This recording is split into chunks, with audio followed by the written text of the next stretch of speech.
Aqui na minha se mencionasse que é importante para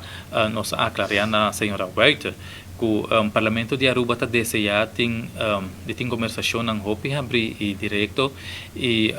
claro que tanto o Parlamento e o governo de Aruba pelo que trata é norma não de pago back para e pago que nós temos para e finanças que nós arraia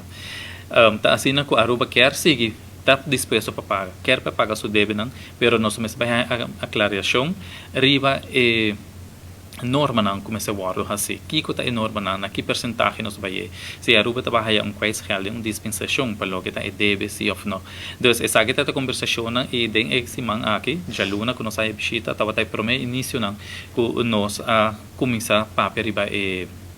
of seguir pero por me início com a senhora Yorin Weiter de em persona para seguir para riba é tópico não aqui que top importante tem quadro de essa que me sabia que também o ministro presidente a viajar para Saint Martin caminha com ele reunir com outro ministro presidente de Reino caminha com o bem papel de tópico não aqui também especificamente pois nós primeiro que o tópico não aqui está bibando hopi forte a work em Reino e está a tópico não que nós temos para atender diligentemente com hopi sabedoria com hopi sinceridade abrir para outro todo país de Reino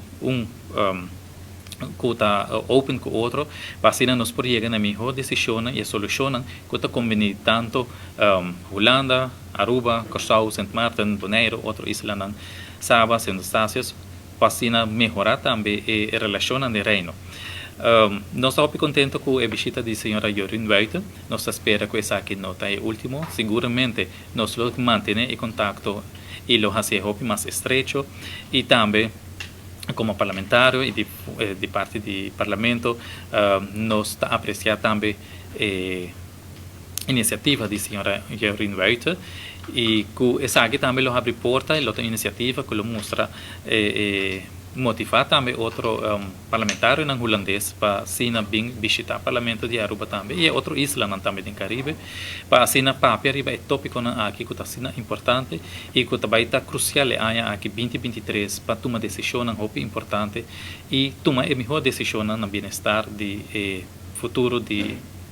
país Aruba e também o reino holandês.